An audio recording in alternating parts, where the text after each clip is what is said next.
Hello, welcome to EPG Pashala Spanish. My name is Nabil Ansari and I teach Spanish in the Center of Spanish, Portuguese, Italian and Latin American Studies in Jawaharlal Nehru University, New Delhi. We are in the paper entitled Spanish Language 1 Intermediate.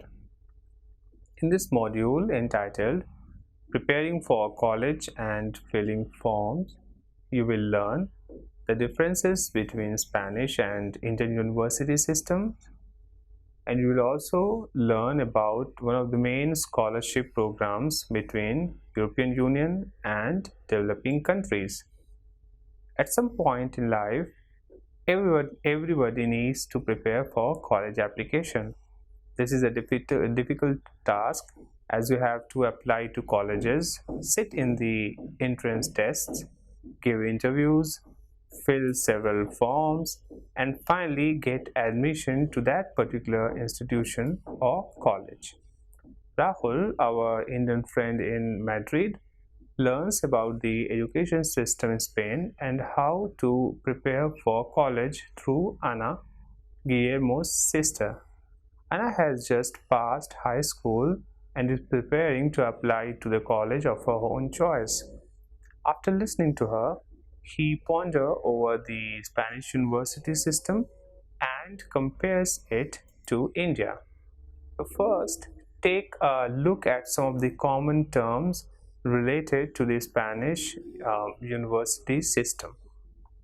The terms are bachillerato, carrera universitaria, sistema universitario, prueba de acceso a la universidad, quiere decir la selectividad, la titulación, las plazas, notas de corte, calificación y materia. So these are some of the common terms related to the university system in Spain. Now listen to the conversation between Rahul and Ana, where Ana discusses her future plans of getting admitted to a good university in Spain. Ana, ¿ya has decidido qué vas a estudiar en la universidad? Bueno, yo en el bachillerato he estudiado ciencias sociales, así que he decidido que voy a ir a la Facultad de Derecho. ¡Qué bueno! ¿Quieres ser abogada? Sí, pero antes tendré que superar la prueba de acceso a la universidad. Este examen de selectividad es bastante complicado. Si apruebas este examen, podrás ingresar en la universidad que tú quieras. Podré escoger la carrera universitaria en función de la nota media que obtenga, pero en cada curso académico. Las universidades públicas establecen una nota de corte para acceder a cada carrera. Esta nota es la nota mínima para acceder a la carrera en una universidad. Y esto depende de la relación entre la oferta de plazas y la demanda de solicitudes. Así que nunca se sabe si vas a estar admitido hasta el último momento. Si hay muchas solicitudes, las notas de corte son más altas y no se puede entrar si tienes una nota media menor a la nota de corte. Madre mía, qué jaleo. Me parece muy complicado el sistema universitario español. Complicado no sé, pero bastante competitivo, creo. Estoy nerviosísima. Dentro de unos días saldrán las notas de la selectividad.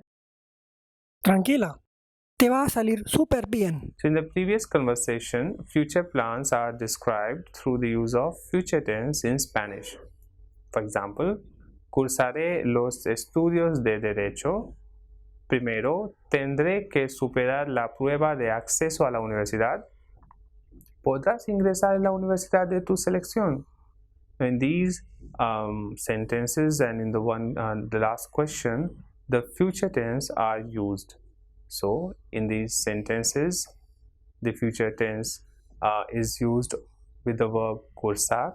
So the form used here, cursare, with the verb tener, and the form here used here is tendré, and with the verb poder, and the form used here is podrás. Now, as you know, future tense is formed by adding to the verb a in the first person singular. For example, yo hablaré if the verb is ar ending, and tú hablarás, él, ella, usted hablará, nosotros hablaremos, vosotros hablaréis, ellos, ellas, ustedes hablarán. So to the verb we just add a, like hablaré, as, hablarás, a, hablará, hemos, hablaremos, eis, hablaréis, y an, hablarán. So that was for AR ending verb. For ER and IR ending verb also the same structure is followed. For example, comer, so the future tense of comer, which will in the first person, if you want to say I will eat, will be comeré. You will eat will be comerás. So same way, él, ella, usted comerá, nosotros comeremos, vosotros comeréis, ellos, ellas, ustedes comerán. And the same structure is followed with the IR ending verb, that is vivir, for example. So viviré, vivirás, vivirá, viviremos, viviréis, vivirán. So it is quite easy to learn the future tense, and if you want to see a detailed explanation on the use of future tense in Spanish, you can refer to the grammar section. Now, in their conversation, Anna tried to explain the nitty-gritty of getting admission to a public university in Spain.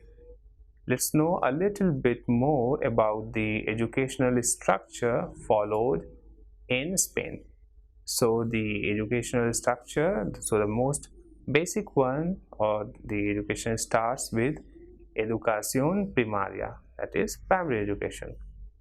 La educación es la educación obligatoria en España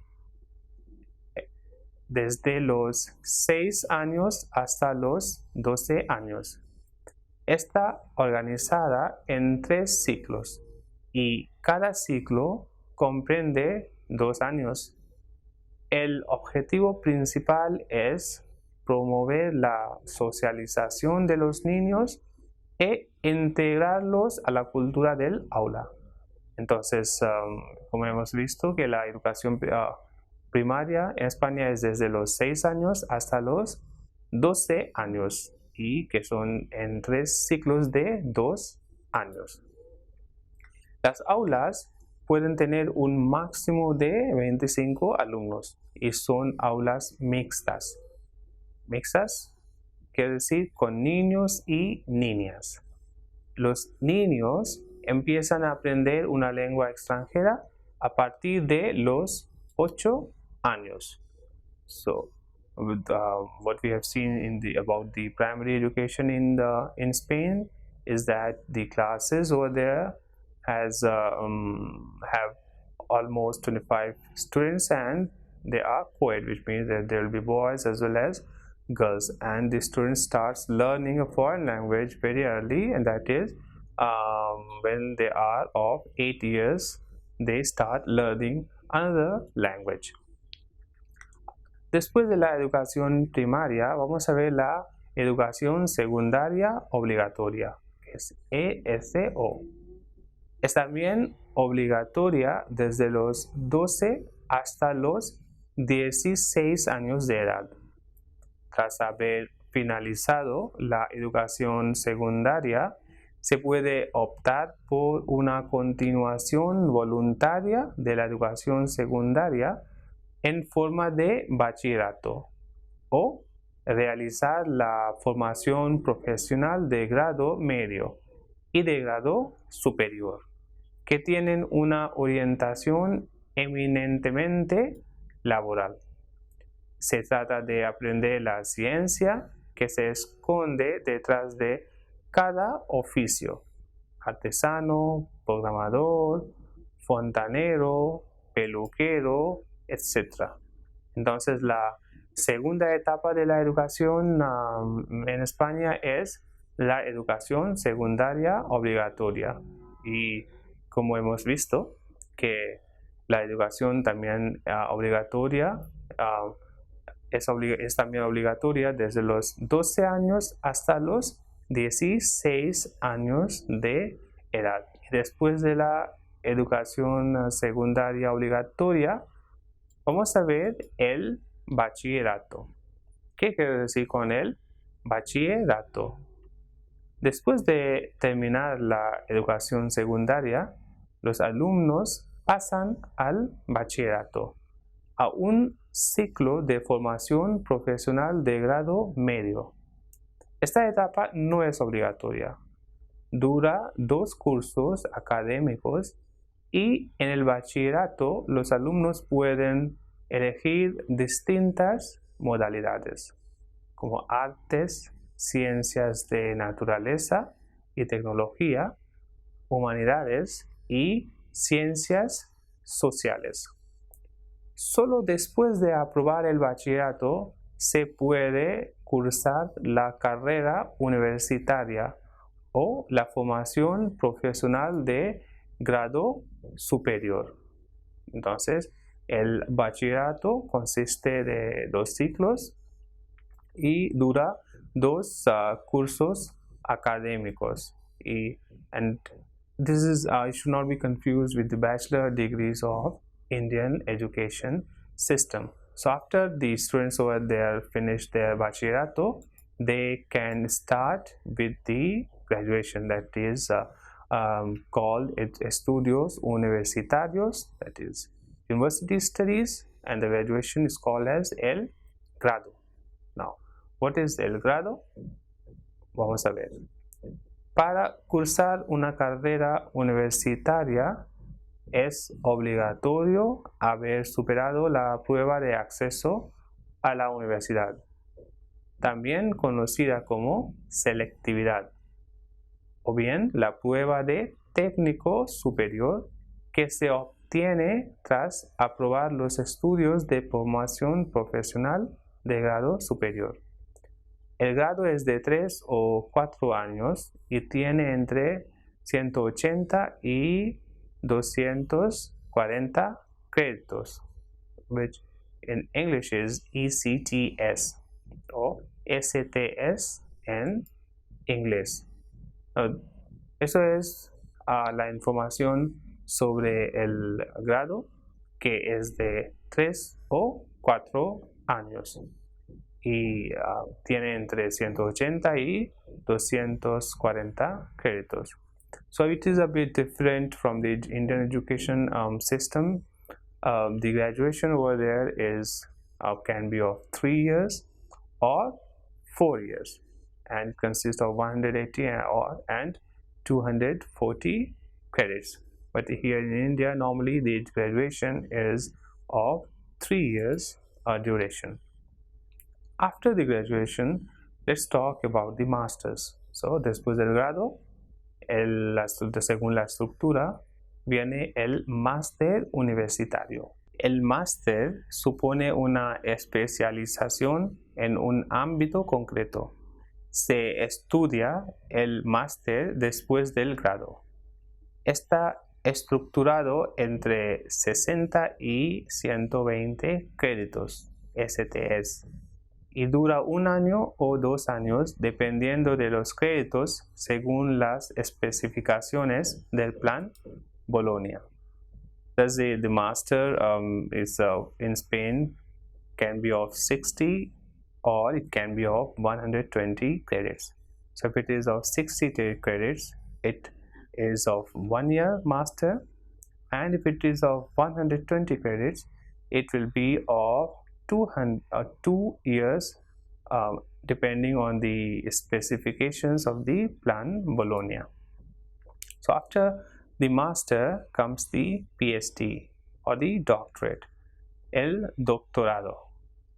Al doctorado se accede a través de un máster oficial y supone la entrega y defensa pública de la tesis doctoral al final.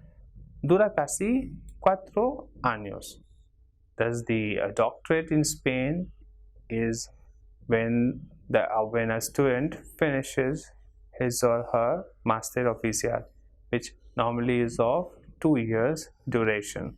So, as in the Indian education system, after for finishing the doctorate, the person should defend his or her thesis, and it lasts almost 4 years. So let's see again the structure of Spanish education system. So it starts with educación primaria, that is primary education, which is from 6 to 12 years of age. Then after that comes the secondary education, that is educación secundaria obligatoria, that is from 12 years till 16 years of age.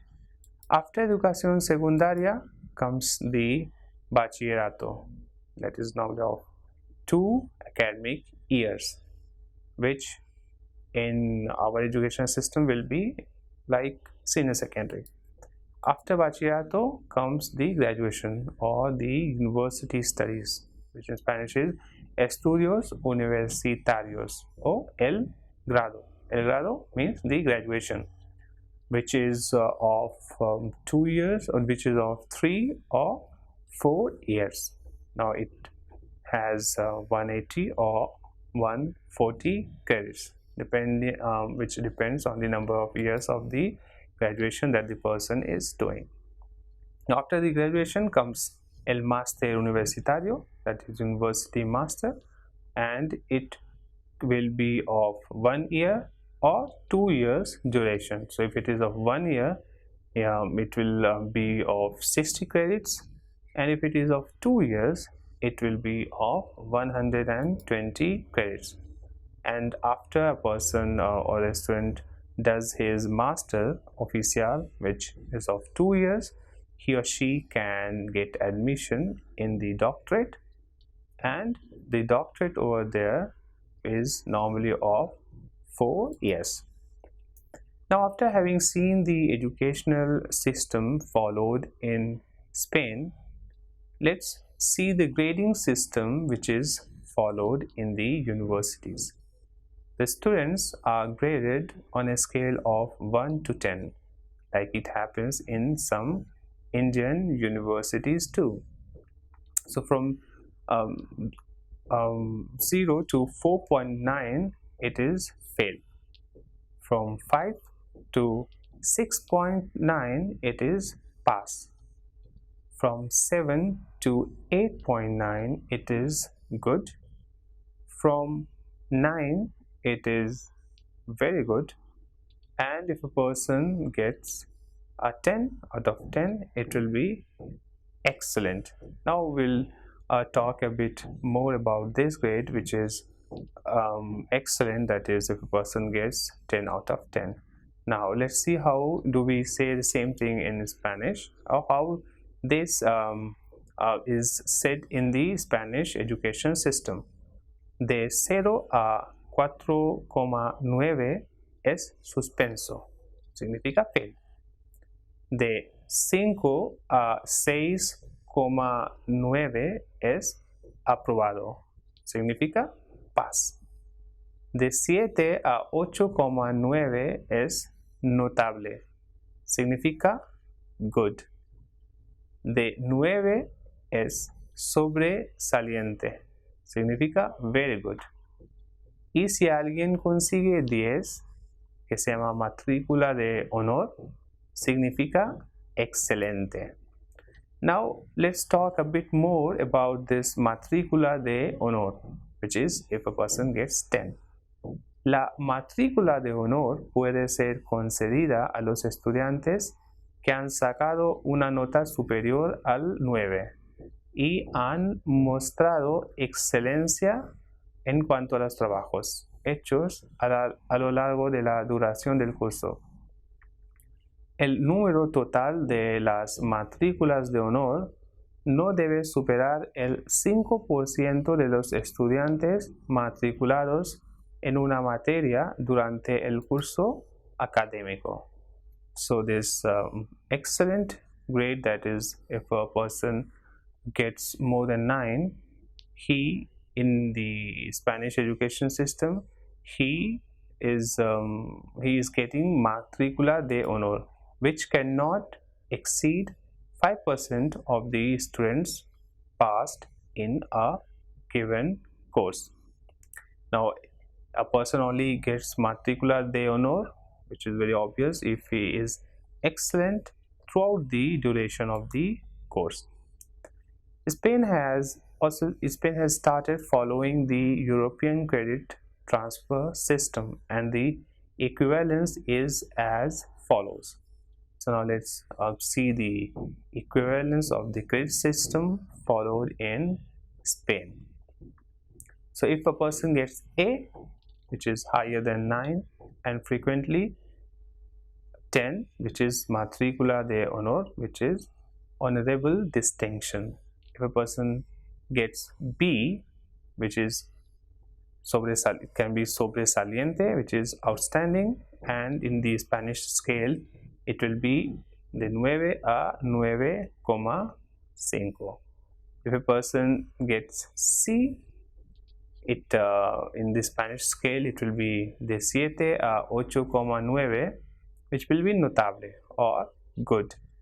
If a person gets D or E, he just passed, and in the Spanish scale it will be 5,0 a 6,9, that is aprobado, passed. And if a person gets F, that is 0 a 4,9, that is less than 5, the person is failed. So fail is known as suspenso. So let's see the grading system. For example, honorable distinction is called matrícula de honor. Outstanding is sobresaliente. Good is notable. Pass is aprobado. Y fail is suspenso. So for taking admission in any university, it is necessary to register first. You need to fill a form with all the information required by the university. There are other steps that follow the registration process. So we are now going to see the steps about the registration process followed for getting admission in a university in Spain, and we'll see how if it is different from what we follow here in India. Primero, hay que leer bien los prospectos de las universidades en los que sale la descripción de los cursos, y solo entonces hay que seleccionar la carrera y la universidad que más se adecue a tus necesidades. Luego, para conseguir admisión en la universidad, hay que hacer primero la preinscripción por internet o en persona.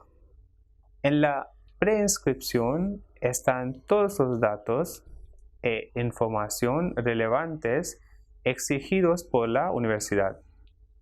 Es un procedimiento mediante el cual se ordenan las solicitudes y se adjudican las plazas ofertadas después de analizar la solicitud de cada estudiante. Después de inscribirse, hay que enviar las fotocopias compulsadas de los documentos originales por correo certificado. También se pueden entregar en mano en la secretaría de la facultad en donde hayas sido escogido. Después de todo esto, tras haber sido admitido en la universidad, hay que hacer la matrícula. La matrícula consiste en pagar la tasa correspondiente por los créditos matriculados y entregar los documentos que nos han permitido acceder a la plaza en esa universidad. Después de este trámite, se formaliza la admisión y el estudiante recibe el carné de la universidad, que le permite tener acceso a todos los servicios que ofrece la universidad. So these were the various steps taken by the students who wants to get the registration process done in Spain, which, as we have seen, it is not very different from what we have in India. Now listen to Rahul talking about the education system in India and how it is different from Spain. Now Rahul is going to talk about a little bit about the education system in India, and he is going to compare the education system in India from that of the Spain. Now let's listen to what he is saying. Ana me habló del procedimiento para ingresarse en las universidades españolas. Es un poco diferente al de la India, creo. En India no existe un sistema único para todo el país. Varía de estado a estado. Hay que hacer un examen de ingreso para acceder a algunas de las universidades centrales públicas. Pero en otras no es necesario. En algunas solo se requiere que las notas obtenidas en el bachillerato sean iguales o superiores a las notas CORE. Sin embargo, si el número de solicitudes es muy alto, luego hay que hacer un examen de ingreso también. El bachillerato es obligatorio para cursar los estudios universitarios y superiores. En la mayoría de las universidades indias no existe el sistema de créditos ni el sistema semestral.